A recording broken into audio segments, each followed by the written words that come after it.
Saya harap teks lagu yang ada tadi tolong ditayangkan kembali dari awal. Kata-kata dari lagu ini lagu yang terakhir yang kita nyanyikan.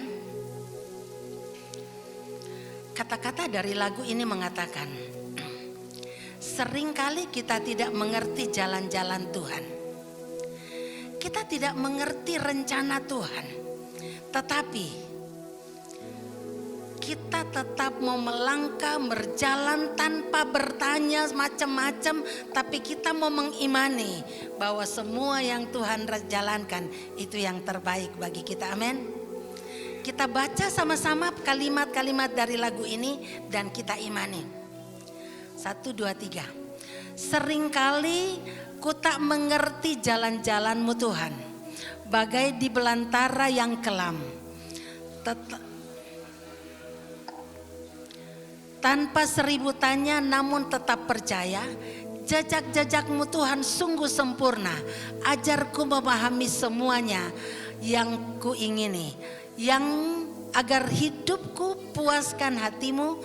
Bagimu aku rela hati menghamba, serahkan diri genapi firman-Mu. Pertanyaan saya, waktu kita mengatakan begini, bagimu aku rela sepenuh hati menghamba, serahkan diri genapi karyamu.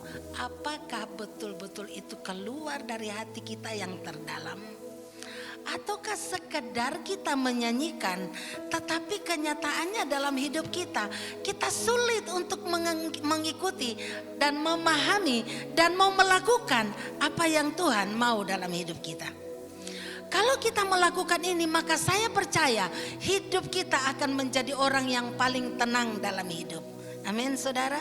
Kalau kita selalu mengatakan, ajar aku untuk mengerti jalan-jalan-Mu, saya percaya bahwa tidak akan ada kekhawatiran dalam hidup. Amin. Pagi hari ini saya ingin mengajak Bapak Ibu Saudara untuk belajar sama-sama dari kebenaran firman Tuhan. Dan akhir-akhir ini banyak orang yang hidup khawatir tentang masa depan. Berapa waktu yang lalu ada orang yang bertanya, mengatakan kepada saya, Bu, akhir-akhir ini itu bisnis sepi. Yang jualan mengatakan toko sepi.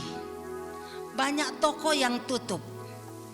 Yang kerja-kerja usaha sendiri, aduh, bisnisnya sepi.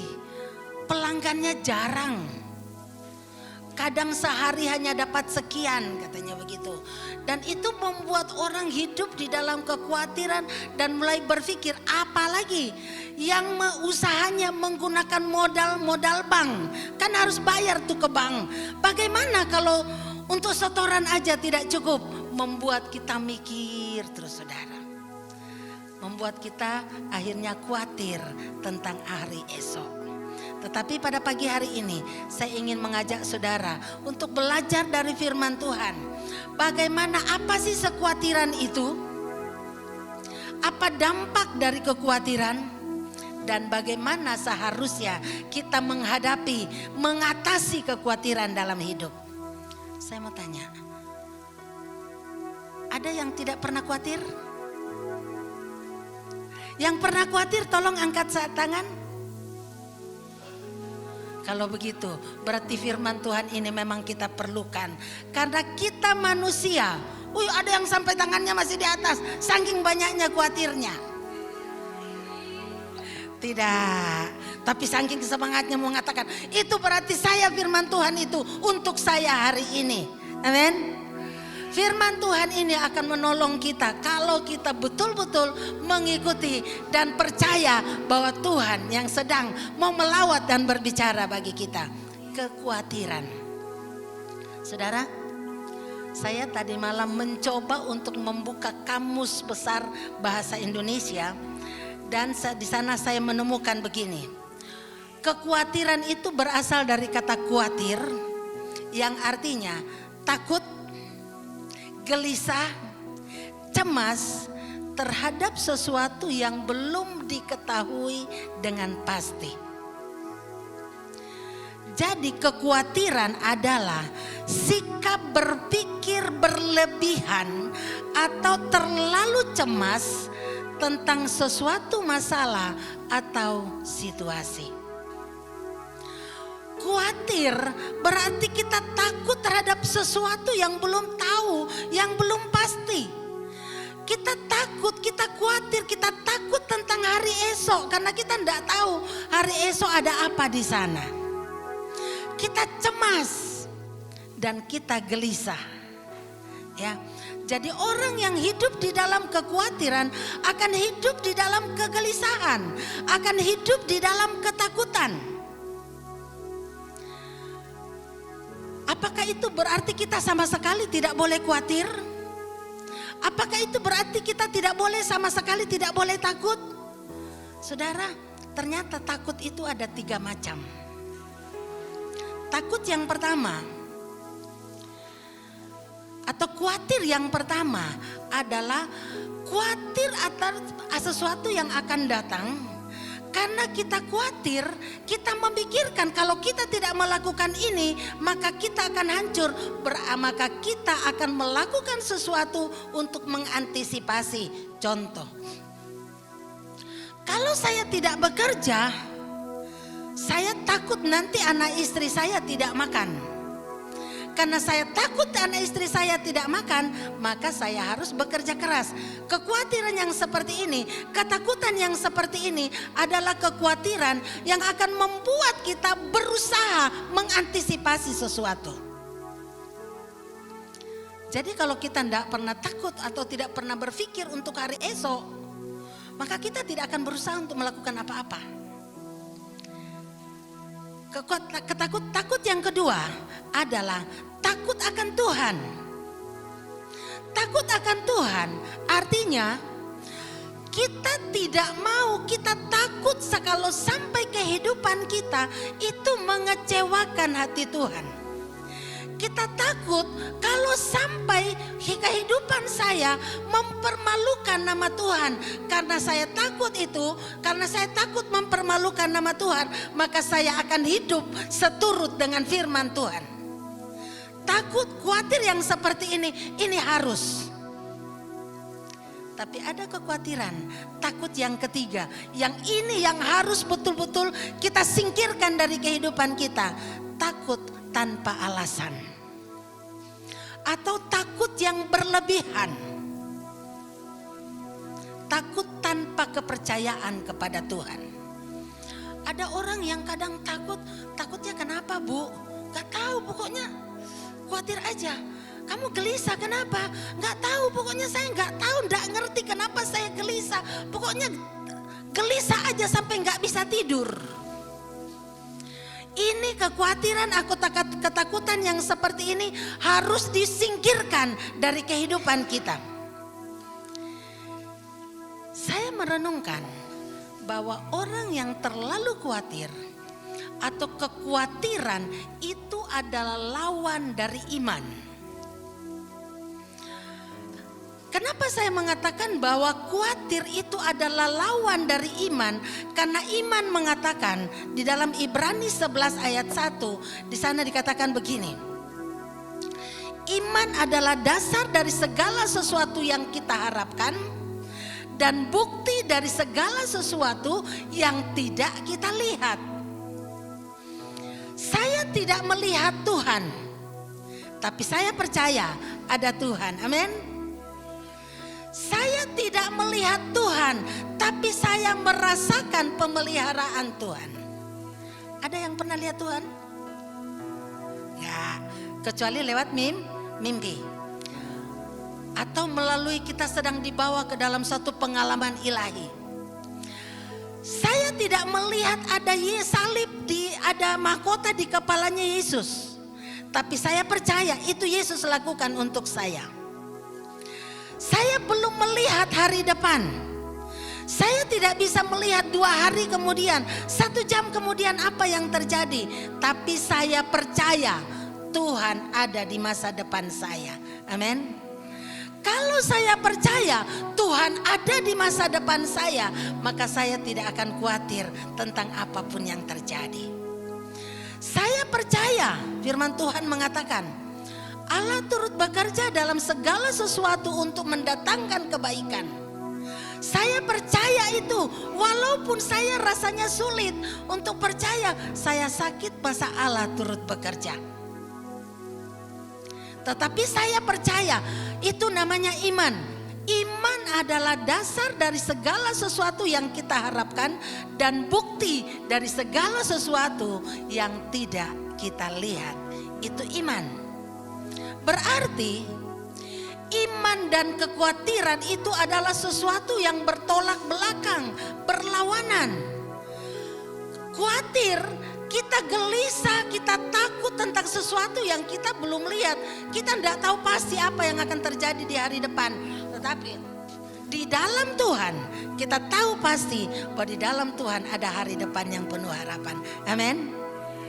Katakan kepada kiri kanan saudara, jangan hidup dalam kekhawatiran. Hidup dengan iman. Amin. Anak muda, jangan khawatir tentang hari depanmu. Jangan khawatir tentang masa pasangan hidupmu. Serahkan sama Tuhan, Dia akan memberikan yang terbaik. Amin. Bapak-bapak, ibu-ibu, jangan khawatir tentang hari depan, masa depan anak-anakmu. Percayalah, hari depan ada di tangan Tuhan. Firman Tuhan mengatakan, Dia menyediakan hari depan yang penuh harapan bagi orang yang mengasihi Dia. Pertanyaannya adalah, apakah Bapak Ibu Saudara mengasihi Tuhan dengan sungguh-sungguh? Kalau kita mengatakan tadi, bagimu aku rela sepenuh hati menghamba, untuk apa? Untuk menggenapi karya Allah, maka percayalah hari depan yang penuh harapan menjadi bagian dari saudara. Oleh karena itu, jangan hidup dalam kekhawatiran, tetapi hiduplah dengan iman. Hari ini saya ingin mengajak saudara untuk melihat satu kisah di dalam Alkitab, bagaimana seorang yang hidupnya dikendalikan oleh kekhawatiran sehingga dia melakukan sesuatu yang mengakibatkan dia mengalami kerugian yang sangat besar hanya karena khawatir tentang sesuatu yang sebenarnya Tuhan sudah katakan itu tidak akan terjadi. Siapa dia? Balak. Ya. Siapa lagi itu Balak? Nah, mari kita buka di dalam kitab Bilangan. Bilangan pasal yang ke-22. Bilangan pasal 22 ayat 1. Kita akan baca. Kemudian bertolaklah orang Israel dan berkemah di dataran Moab, di daerah seberang sungai Yordan dekat Yeriko. Lanjut. Balak bin Sipor melihat segala yang dilakukan orang Israel kepada orang Amori, maka sangat gentarlah orang Moab terhadap bangsa itu karena jumlahnya banyak. Lalu muak dan takutlah orang Moab karena Israel. Sampai di situ dulu.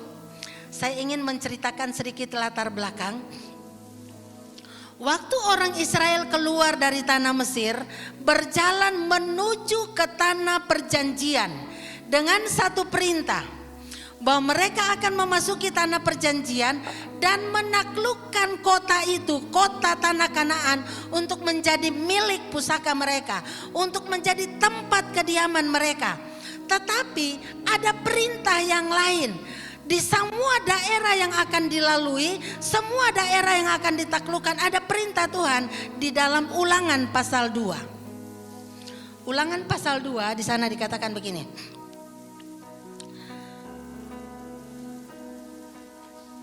Dalam Ulangan pasal 2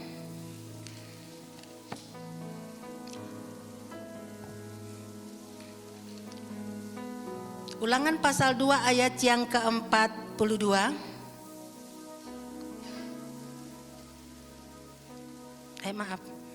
Ayat yang kelima.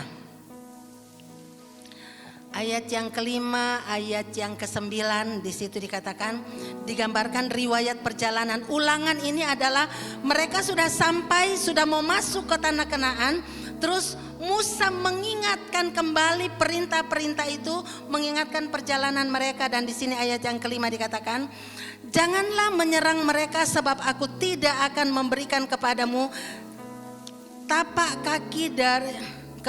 setapak kaki dari negeri mereka, karena kepada Esau telah kuberikan pegunungan Seir. Kemudian ayat yang ke-9, lalu berfirmanlah Tuhan kepadaku, kepada Musa, janganlah melawan Moab dan janganlah menyerang mereka, sebab aku tidak akan memberikan kepadamu apapun dari negerinya menjadi milikmu, karena Ar telah kuberikan kepada Bani Lot menjadi miliknya.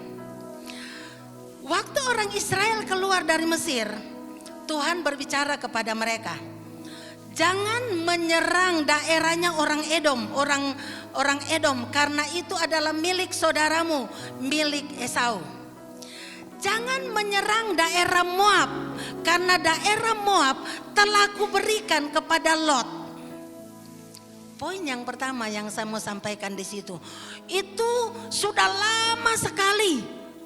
Itu sudah ratusan tahun sebelumnya Tuhan berjanji kepada Esau bahwa tanah itu akan menjadi milikmu. Tuhan berjanji kepada keturunan Lot bahwa daerah itu akan menjadi milikmu. Tetapi sampai pada saat itu ratusan tahun sesudahnya, Tuhan masih mengingat janji itu. Artinya Tuhan setia kepada setiap janji yang Tuhan berikan kepada umatnya. Amin. Itu sudah ratusan tahun sebelumnya. Tetapi Tuhan setia. Artinya apa, saudara? Di dalam Alkitab ini ada terlalu banyak janji pemeliharaan, janji penyertaan untuk saudara dan saya sebagai umat Tuhan.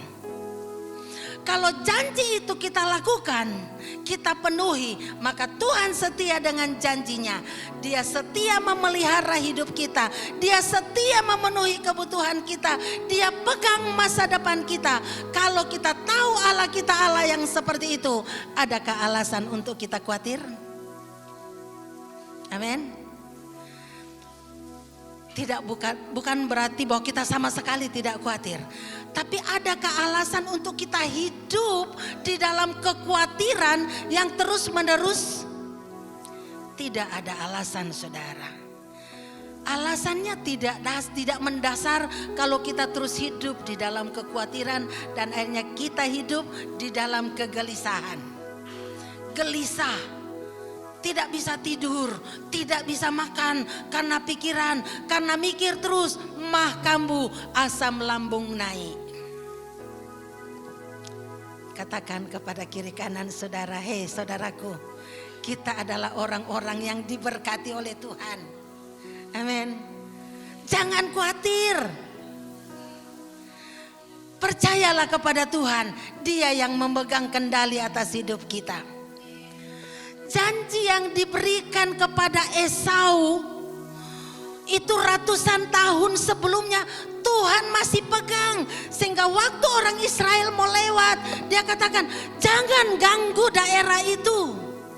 Itu milik saudaramu, sudah kuberikan kepada mereka. Kalau Tuhan sudah memberikan sesuatu kepada kita, Tuhan tidak akan pernah mengambilnya kalau kita berpegang kepada perjanjian itu. Amin. Waktu mau lewat di daerah Moab, jangan ambil, jangan ganggu mereka. Saya baca kembali yang tentang Moab, ayat yang ke-9. Lalu berfirmanlah Tuhan kepadaku, janganlah melawan Moab dan janganlah menyerang mereka, sebab aku tidak akan memberikan kepadamu apapun dari negerinya menjadi milikmu, karena Ar itu nama daerahnya, telah kuberikan kepada Bani Lot menjadi miliknya. Amin saudara. Semua janji Tuhan yang sudah diberikan kepada kita itu akan tetap berlaku kalau kita tetap setia kepada Tuhan. Nah, tetapi mari kita melihat apa yang terjadi di dalam kitab Bilangan tadi. Di dalam kitab Bilangan dikatakan, waktu Balak raja Moab melihat orang Israel, mereka ketakutan. Kenapa mereka ketakutan? Karena mereka melihat orang Israel menaklukkan orang Amori. Di situ dikatakan, Balak bin Sipor melihat segala yang dilakukan Israel kepada orang Amori, maka sangat gentarlah orang Moab terhadap Israel, bangsa itu. Mereka tidak melihat, mereka hanya melihat bagaimana orang Israel menaklukkan orang Amori. Tapi mereka tidak melihat bagaimana orang Israel yang sudah melewati daerah orang Edom, mereka tidak menyerang. Bahkan waktu mau lewat di daerah orang Edom, tuh Musa kirim utusan kepada Raja Edom, izinkan kami lewat. Kalau kami tidak akan mengganggu. Kalaupun kami minum airmu, bahkan Tuhan bilang, kalaupun kami minum airmu, kami akan bayar. Orang Moab tahu itu, tetapi mereka hanya melihat yang negatifnya. Hati-hati dengan kehidupan kita. Seringkali kita menjadi khawatir karena kita tidak melihat hal-hal yang baik yang Tuhan sudah lakukan dalam hidup kita. Kita hanya cenderung melihat yang negatif-negatif saja. Orang Moab hanya melihat bagaimana orang Israel menaklukkan orang Amori, tapi mereka tidak melihat bagaimana orang Israel ngalah kepada orang Edom. Karena mereka tidak boleh lewat kalau daerahnya orang Edom. Mereka di sini harusnya mereka bisa jalan di tengah.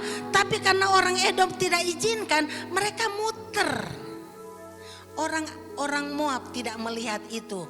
Mereka hanya melihat yang jahatnya saja. Mereka hanya melihat yang tidak baiknya saja. Mereka hanya lihat Israel bagaimana menghancurkan orang Amori. Karena memang orang Amori adalah orang yang akan dihukum oleh Tuhan. Mari kita belajar untuk melihat sisi positif, berkat-berkat Tuhan yang Tuhan sudah lakukan dalam hidup kita. Amin saudara. Nah, mari kita melihat Moab. Jadi firman Tuhan sebenarnya mengatakan bahwa orang Israel tidak boleh menyerang orang Moab. Orang Israel tidak boleh mengganggu orang Moab karena mereka adalah saudaranya. Tetapi karena kekhawatiran, karena ketakutan, orang Moab memberikan reaksi yang berlebihan terhadap orang Israel. Kita melihat tadi bahwa kekhawatiran adalah sikap atau pola pikir yang berlebihan atau terlalu cemas tentang sesuatu situasi.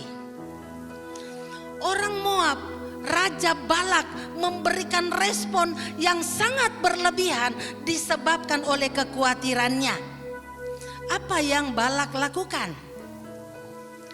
Karena Balak ketakutan, Balak khawatir, akhirnya dia suruh utusannya pergi mencari seorang dukun, seorang pinter yang namanya Bileam. Dia katakan, pergi cari Bileam, suruh dia datang kepadaku, aku akan membayar dia seberapapun, setengah dari kekayaanku pun akan kuberikan. Tetapi dan singkat cerita, Bileam datang.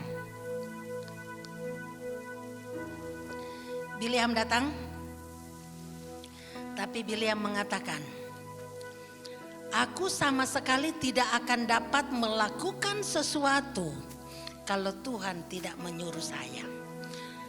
Dan waktu orang Moab, utusan Balak datang kepada Bileam, Tuhan berbicara kepada Bileam di dalam pasal 22 ayat yang ke-12. Pasal 22 ayat 12 di sana dikatakan, maka berfirmanlah Allah kepada Bileam, janganlah engkau pergi bersama-sama dengan mereka dan janganlah engkau mengutuk bangsa itu sebab mereka telah diberkati. Perhatikan ini janji buat saudara dan saya. Janji buat Israel dan janji buat semua orang yang percaya kepada Tuhan. Waktu Balak menyuruh Bileam untuk mengutuk Israel, Tuhan berbicara kepada Bileam. Bileam itu bukan nabi yang baik. Bileam itu adalah kalau saya katakan dukun yang memang motivasinya untuk uang. Tetapi sekalipun begitu, Balak bilang saya akan bayar berapapun, tapi Tuhan rela, Tuhan sanggup mengubah pikiran Bileam sehingga Tuhan bilang jangan kutuk mereka, tapi berkati mereka. Jangan mengutuk mereka karena mereka adalah bangsa yang sudah kuberkati. Janjinya buat kita, apapun niat jahat orang lain kepada kita, kalau kita adalah orang-orang yang hidup di dalam Tuhan, maka Tuhan sanggup mengubah kutuk menjadi berkat. Amin. Tuhan sanggup mengubah niat jahat menjadi berkat buat kita. Amin, saudara. Katakan, jangan khawatir. Tuhan sanggup mengubah niat jahat menjadi kebaikan untuk kita. Amin, saudara. Ingat kisah Yusuf. Saudara-saudara Yusuf merencanakan yang jahat buat Yusuf.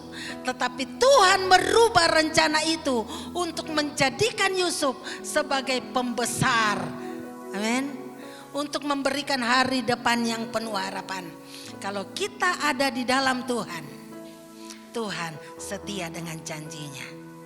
Ya, jadi ini yang saya mau katakan, tidak ada alasan bagi kita untuk hidup dalam kekhawatiran yang berlebihan.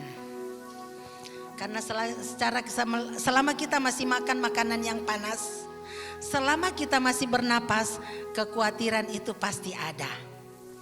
Tapi firman Tuhan katakan, stop khawatir. Berhenti khawatir, jangan terus-menerus khawatir. Ya, nah, mari kita melihat apa yang akhirnya dampak dari kekhawatirannya Balak. Akhirnya Bileam datang kepada Balak dan Balak mengatakan, kenapa kau tidak mau datang? Saya kan suruh datang, berapapun yang kau minta saya kasih. Kemudian Bileam datang, oke Tuhan, saya sekarang sudah ada di sini. Tapi ingat, hanya apa yang Tuhan perintahkan, hanya apa yang Tuhan katakan, itulah yang akan saya katakan. Kemudian Balak bilang begini sama Bileam, ayo kita pergi. Dibawalah dia ke satu gunung yang agak tinggi dan Balak katakan begini, Bileam, tuh lihat tuh orang Israel. Lihatlah betapa banyaknya mereka. Saya mau kau kutuk mereka. Bileam bilang, oke, silahkan. Mari kita mulai hitung kerugian Balak akibat kekhawatirannya. Oke, silahkan mendirikan 7 mezbah buat saya. Dan sediakan 7 ekor lembu, 7 ekor domba. Dan di atas mezbah itu dipersembahkanlah domba dan lembu itu. Tapi sesudah itu Tuhan mengendalikan mulutnya Bileam dan akhirnya dia memberkati orang Israel. Disuruh kutuk malah diberkati. Si Balaknya marah. Gimana sih?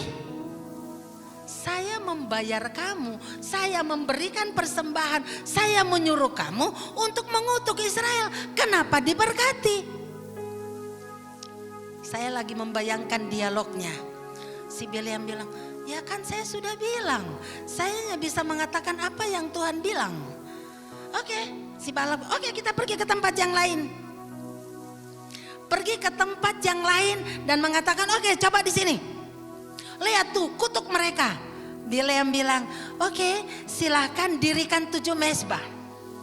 Sediakan 7 ekor domba, 7 ekor lembu. Sudah berapa dombanya? Ya, 14. Berapa lembunya? 14. Persembahkan lagi. Sesudah itu ternyata Tuhan mengendalikan mulutnya Bileam dan kembali memberkati Israel. Balak tambah marah. Terus oke, kita pergi ke tempat yang lain. Pergi ke tempat lain lagi. Dari sana oke, kutuk mereka dari sini. Siapa tahu Tuhan dari sini kau bisa mengutuk.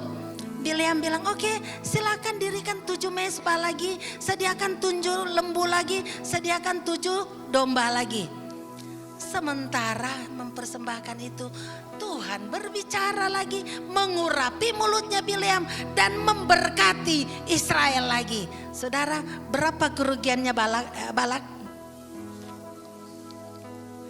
21 lembu, 21 domba, harganya berapa? Lembu sekarang harganya berapa saudara? Kalau dihitung dengan uang sekarang. Lembu katakanlah 5 juta ya. Katakanlah 5 juta. Kalau 21 lembu itu berarti sudah 105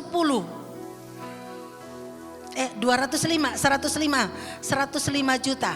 Terus kali dombanya lagi. Katakanlah dombanya 500, berarti sudah 10 juta lebih. Dia mengalami kerugian yang sangat besar akibat kekhawatiran.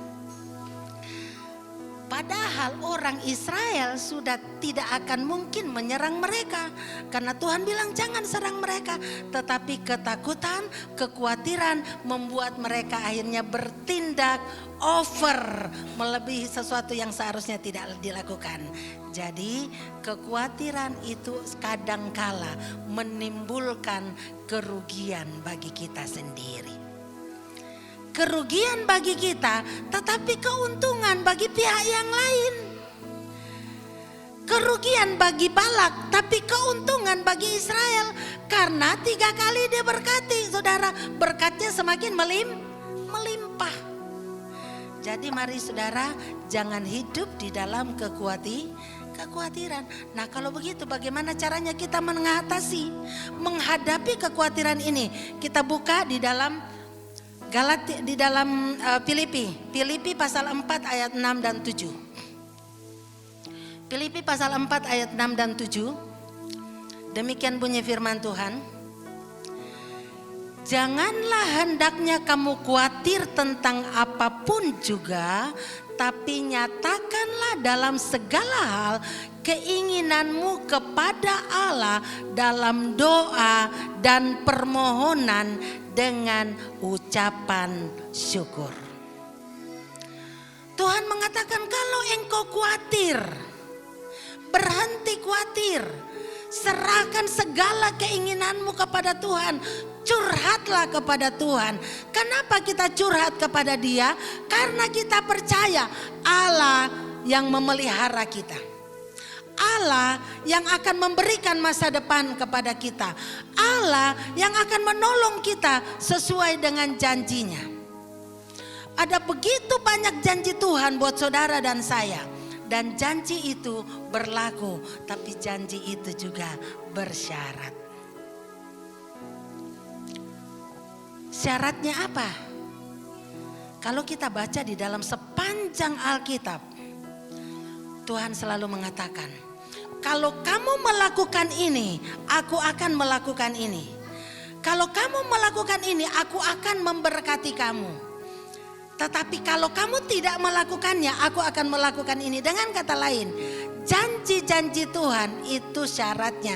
Tapi saya bersyukur syarat dari janji Tuhan itu tidak susah. Kita tidak harus bayar mahal-mahal.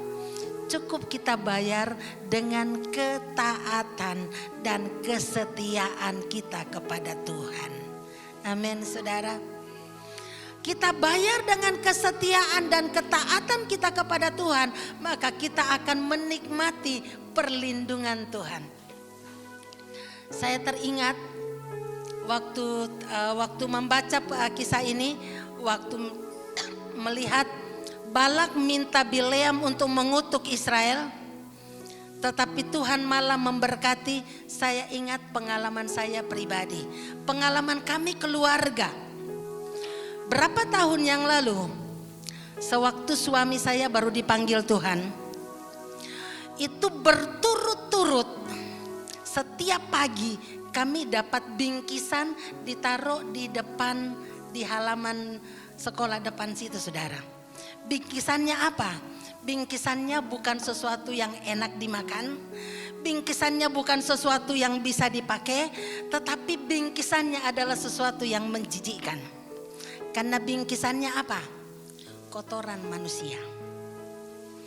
Kotoran manusia yang dibungkus kayak waji. Tahu yang waji Cina itu? Yang biasa dibungkus pakai kertas minyak. Dari ketan yang dikasih gula dan manis sekali, dibungkus dengan bermacam-macam kertas. Tapi ini dibungkus dengan kertas warna coklat dan isinya bukan ketan, tapi isinya kotoran manusia. Setiap hari ada di depan halaman. Setiap pagi kami nyapu, waktu itu belum ada yang ditugaskan untuk menyapu, jadi yang menyapu masih kami dengan bibi yang dulu kerja di sini. Tiap pagi ngangkat, "Bu, ada bingkisan lagi." Terus saya bilang, "Iya Bi, dibuang aja." Terus si bibi bilang, "Bu, sampai kapan Bu kita akan buangin yang begini?" Saya bilang, "Udahlah Bi, gak apa-apa, dibuang aja. Toh kita gak pegang sampai dia capek, sampai dia bosan bikinnya. Karena kita kan tidak pegang Bi, kita kan ambil sapu kasih di pengki, buang di tempat sampah. Tetapi dia untuk membuat ini dia mesti ambil utik-utik kotorannya sendiri, kemudian dia taruh di kertas, dia bungkus, baru dia bawa ke sini. Dia lebih jorok Bi, jadi biarkan saja sampai bosan." Pada saat yang sama saya hanya berdoa, "Tuhan, tunjukkan kepada siapa pelakunya." Dan suatu saat Tuhan tunjukkan kepada saya caranya. Pagi-pagi bungkusan itu sudah ada, kami beresin buang.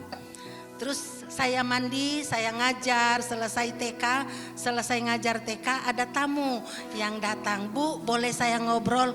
"Boleh, silahkan." Saya ajak masuk di kantor saya, ngobrol lah kami, curhat dia, ngobrol. Habis itu saya doakan, saudara. Saya bilang, "Bu, sebelum ibu pulang, boleh gak saya berdoa buat ibu?" "Oh ya, silahkan." Saya berdoa, saudara. Setelah selesai berdoa, dia pulang, saya naik ke rumah. Tapi sementara saya jalan ke rumah, saya di atas, saya cium kok ada bau ndak enak ya. Mulai cari, biasanya kan kalau ada yang bau ndak enak, saudara biarkan atau saudara cari sumbernya? Cari sumbernya. Kemudian saya cari, di mana ya? Terus saya duduk, saya lihat, loh kok di rok saya ada coklat-coklat. Biasanya kalau kita lihat ada sesuatu yang aneh, apa yang kita lakukan? Dibiarin? Enggak, saudara. Karena saya lihat ada coklat, saya coel, saudara. Nah, ini dia penyebabnya. Saya langsung tahu. Saya mikir, tadi saya ngajar, enggak ada bau. Habis itu saya belum ke toilet. Dan kalaupun saya ke toilet, tidak mungkin celemotan sampai ke depan. Ya kan? Kemudian saya mikir, ini dia nih, saya turun dari rumah. Saya turun, saya ke depan. Ternyata di depan sudah ada bingkisan yang selama ini, yang seperti yang selama ini kami dapat. Akhirnya saya tahu ini pelakunya. Saya langsung ajak anak-anak saya masih kecil. Timi, Eca masih TK waktu itu. Enggak. Timi sudah, Eca sudah SD, Timi yang masih TK. Saya ajak mereka turun, ayo kita doa. Saya bawa mereka ke depan, ambil kertas dari kantor. Saya ambil itu barang bungkusan tadi, kemudian saya taruh di atas kertas. Kami berdoa di situ, habis berdoa kami bakar. Dan kami katakan, Tuhan, Engkau yang berurusan dengan orang ini. Saya tidak akan cerita kelanjutan dari cerita itu, tapi saya cerita ini hanya sebagai bukti bahwa Tuhan itu melindungi kita. Walaupun orang merencanakan yang jahat, tetapi Tuhan melindungi kita. Dan waktu orang tahu, waktu ada yang tahu mengenai peristiwa itu, orang bilang, Bu, itu kiriman loh, itu santet, itu kiriman. Tetapi puji Tuhan, kami sampai hari ini semuanya sehat, saudara. Kenapa? Tuhan sanggup melindungi kita. Amin. Dan nyatanya sampai hari ini kami semua sehat. Jadi kita jangan khawatir. Tepuk kiri kanan saudara. Hei, jangan pernah khawatir. Sekalipun mungkin usaha kita agak seret, sekalipun ada sesuatu yang membuat kita rasanya, percayalah kepada Tuhan. Amin saudara. Amin.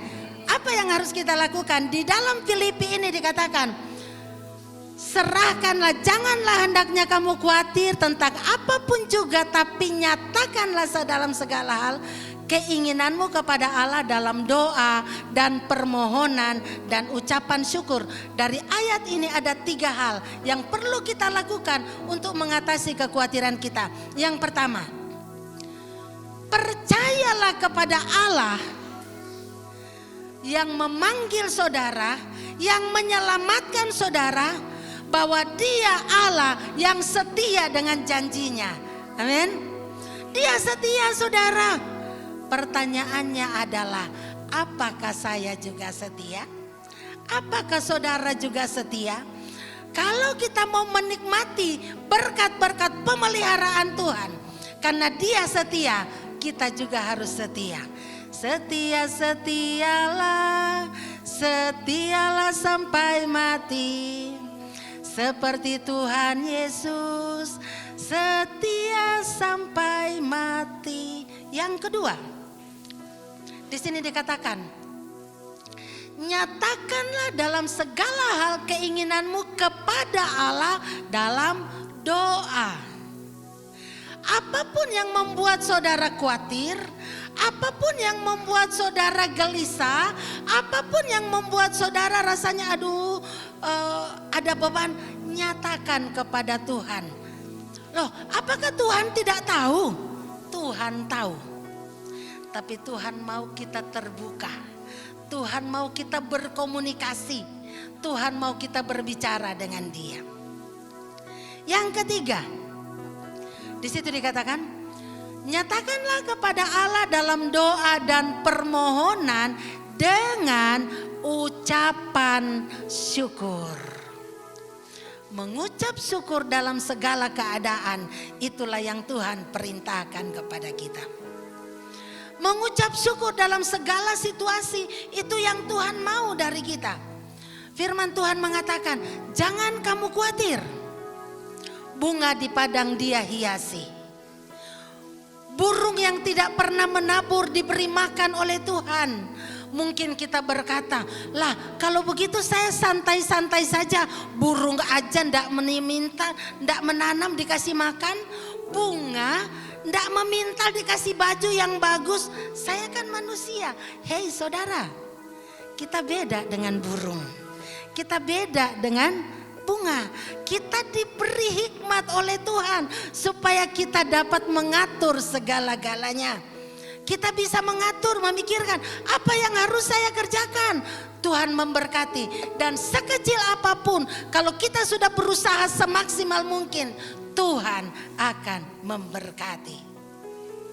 Firman Tuhan berkata, waktu orang Israel keluar dari Mesir, dikasih mana? Ada kalimat yang mengatakan, orang yang mengambil banyak, mengumpulkan banyak, tidak kelebihan, Tapi orang yang mengumpulkan sedikit tidak kekurangan. Artinya Tuhan bisa mengatur, mencukupkannya. Kita perlu berusaha. Amin saudara. Mari kita akan tunduk kepala, kita merenungkan kebenaran firman Tuhan, kita merenungkan kehidupan kita. Ada sesuatu yang bisa membuat kita khawatir. Nyatakan kepada Tuhan, apa yang menjadi penyebab kekhawatiran kita? Nyatakan kepada Tuhan. Dalam doa, dengan permohonan, dengan ucapan syukur. Kalau Yesus waktu kita belum mengenal Dia menyerahkan hidupnya sebagai tanda kasihnya kepada kita. Dia rela mati karena Dia begitu mengasihi kita. Maka setelah kita menjadi anaknya, Dia pasti akan memelihara kita. Dia pasti akan memenuhi kita. Kita akan nyanyikan pujian yang mengatakan berserah kepada Tuhan. Sambil kita mempersiapkan hati kita untuk mengambil bagian dalam perjamuan kudus. Mari bapak-bapak yang akan melayani perjamuan.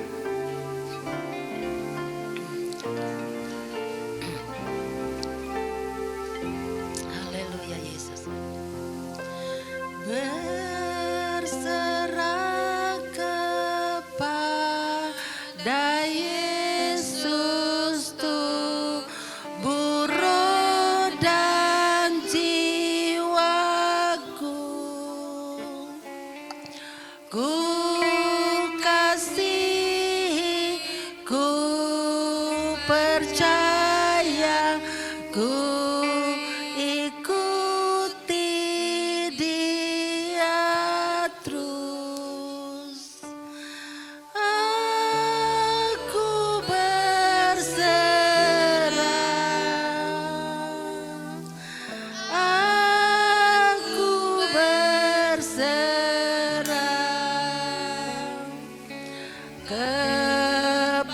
kepadamu, Juru Selamat. Aku berserah, aku berserah. Aku berserah,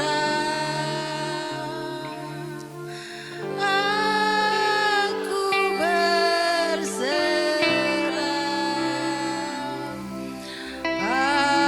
pada Yesus Juru Selamat. Aku berserah. Bapak, ini doa kami Tuhan. Kami mau berserah sepenuhnya ke dalam tangan-Mu, karena kami percaya Engkau Allah yang memegang masa depan kami. Engkau Allah yang begitu peduli kepada kami. Engkau Allah yang begitu mengasihi kami. Saat ini Bapa, kami ingin memperingati hari di mana Engkau menyatakan kasih-Mu buat kami. Engkau menyerahkan hidup-Mu buat kami, karena Engkau mengasihi kami. Engkau mau supaya kami semua diselamatkan. Kami mau mengambil bagian dalam perjamuan kudus. Tuhan, sucikan dan kuduskan kami. Sucikan dan kuduskan unsur-unsur perjamuan ini, agar sesudah kami mengambil bagian dalam perjamuan kudus, hidup kami akan semakin setia kepadamu. Iman kami akan semakin bertumbuh. Pengenalan kami akan Engkau akan semakin bertambah. Dan iman kami semakin tumbuh dalam Engkau. Terima kasih Tuhan, kami mau mengambil bagian dalam perjamuan kudus dalam nama Bapa, Anak dan Roh Kudus. Haleluya. Amin. Mari sambil unsur-unsur perjamuan kudus dibagikan, kita akan menyanyikan pujian. Pada satu bukit jauh dari sini. Silakan Bapak dibagikan.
Adakah di antara Bapak Ibu Saudara yang belum dilayani?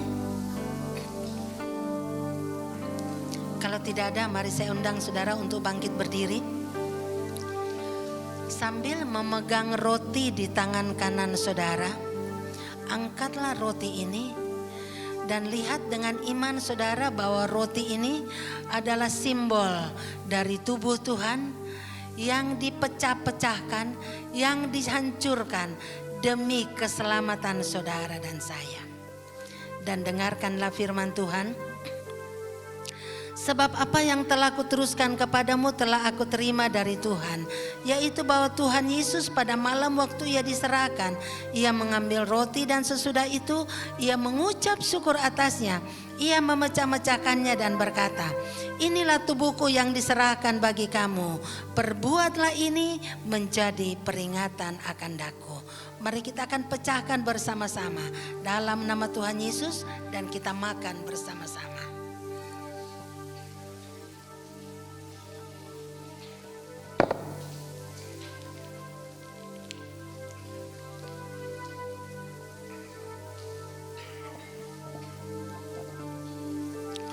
Sambil kita memegang cawan di tangan kanan kita angkat cawan itu tinggi-tinggi. Lihatlah dengan iman saudara. Yesus yang penuh kasih, Yesus yang selalu berjalan dari kota ke kota untuk menolong, menyembuhkan orang sakit, akhirnya merelakan dirinya ditangkap,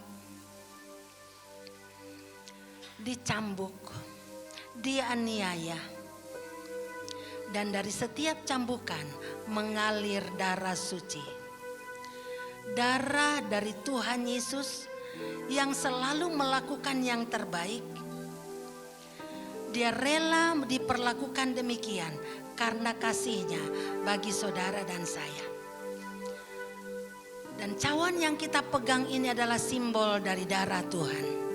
Dan dengarkanlah firman Tuhan. Demikian juga ia mengambil cawan sesudah makan lalu berkata, cawan ini adalah perjanjian baru yang dimeteraikan oleh darahku. Perbuatlah ini setiap kali kamu meminumnya menjadi peringatan akan daku. Mari kita akan minum bersama-sama dalam nama Tuhan Yesus Kristus.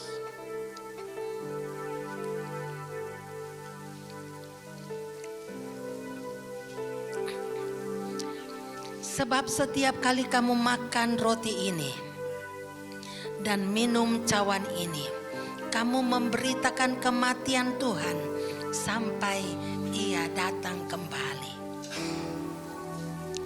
Yesus pasti akan datang kembali. Yesus akan datang kembali untuk menjemput saudara dan saya yang tetap setia kepadanya, yang tetap memandang kepadanya, yang tetap berharap kepadanya. Apakah pada saat dia datang, dia menemukan kita sedang beriman kepadanya dan jalan di dalam rencananya. Terima kasih Tuhan, Engkau sungguh baik. Mari kita ambil waktu sejenak untuk masing-masing mengucap syukur kepadanya. Saya tidak tahu apa yang menjadi kekhawatiran saudara. Saya tidak tahu apa yang menjadi beban pikiran saudara saat ini. Tetapi firman Tuhan mengatakan janganlah hendaknya engkau khawatir, tapi nyatakanlah dalam segala hal keinginanmu kepada Allah dalam doa dan permohonan dengan ucapan syukur. Kita ambil waktu untuk mengucap syukur kepadanya. Kita mengimani janji-janjinya dalam hidup kita. Terima kasih Bapa buat janjimu yang begitu banyak buat kami. Janji pemeliharaanmu, janji penyertaanmu, janji perlindunganmu untuk kami, janji masa depan yang engkau sediakan buat kami dan anak-anak kami, janji hari depan yang penuh harapan engkau sediakan bagi kami semua yang mencari engkau. Terima kasih Tuhan, terpujilah namamu. Bapa, pada pagi hari ini Bapa, hamba datang bersama-sama dengan umat-Mu. Kami bersama-sama mengucapkan syukur kepadamu untuk kesetiaan-Mu, untuk janji setia-Mu, untuk perlindungan-Mu, untuk pemeliharaan-Mu, untuk masa depan yang Engkau sediakan bagi kami, dan untuk kecukupan yang Tuhan sediakan buat kami. Hamba berdoa buat seluruh sidang jemaat-Mu pada pagi hari ini. Engkau lawat kami masing-masing, Engkau berbicara bagi kami masing-masing. Biarlah kami semua dapat belajar untuk terus bersandar hanya kepadamu, mengandalkan Engkau dalam setiap kehidupan kami. Mungkin ada di antara sidang jemaat-Mu yang saat ini sedang bergumul dengan pekerjaan, sedang bergumul dengan usaha, sedang bergumul mengenai keuangan. Kami percaya bahwa Engkau adalah Allah yang akan memenuhi segala keperluan kami menurut kekayaan dan kemuliaan-Mu. Mungkin ada di antara sidang jemaat-Mu yang saat ini sedang sakit. Kami berdoa dan kami percaya bahwa Engkau adalah Allah, tabib yang ajaib, yang sanggup menyembuhkan segala macam sakit penyakit. Terima kasih Tuhan, ini hidup kami. Kami mengucap syukur untuk hujan yang Tuhan sudah berikan buat kami. Kami mengucap syukur untuk tempat atau pemerintahan yang Tuhan berikan buat kami. Dan kami berdoa buat mereka, biarlah Tuhan akan menolong mereka untuk mempersiapkan pemilu pada tanggal 14 Februari. Sehingga pemilihan umum akan berjalan dengan sangat baik. Dan siapapun yang Tuhan mau supaya mereka memimpin bangsa ini, Tuhan taruh di dalam hati seluruh bangsa Indonesia, supaya yang terpilih adalah orang yang sesuai dengan kehendak dan rencana-Mu. Terima kasih Tuhan, terpujilah nama-Mu. Hamba berdoa buat setiap hamba-hamba-Mu, setiap anak-anak-Mu yang sudah melayani hari ini. Pulihkan kekuatan mereka. Terus pakai kami semua Tuhan. Biarlah Tuhan akan terus memberi kami hikmat, telinga yang sanggup untuk selalu mendengar daripada-Mu. Terpujilah nama-Mu. Bapa kami yang di sorga, dikuduskanlah nama-Mu. Datanglah kerajaan-Mu. Jadilah kehendak-Mu di bumi seperti di sorga. Berikanlah kami pada hari ini makanan kami yang secukupnya, dan ampunilah kami akan kesalahan kami, seperti kami juga sudah mengampuni orang yang bersalah kepada kami. Dan janganlah membawa kami ke dalam pencobaan, tapi lepaskanlah kami daripada yang jahat. Karena Engkau-lah yang mempunyai kerajaan dan kuasa dan kemuliaan sampai selama-lamanya. Angkatlah kedua tangan saudara dan terimalah berkat Tuhan.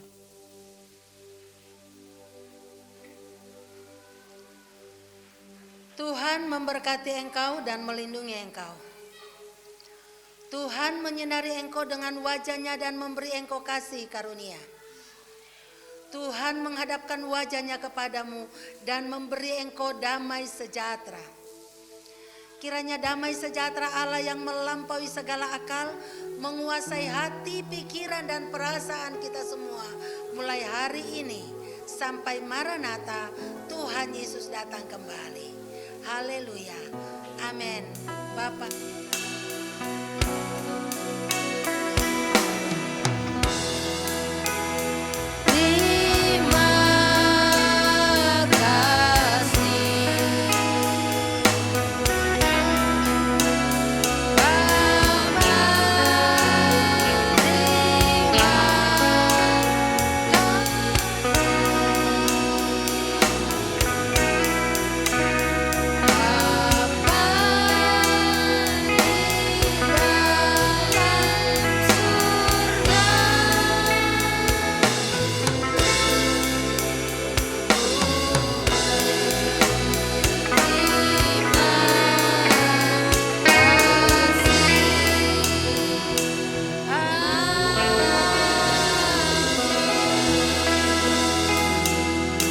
Silakan duduk. Selamat hari Minggu, Tuhan memberkati kita semua.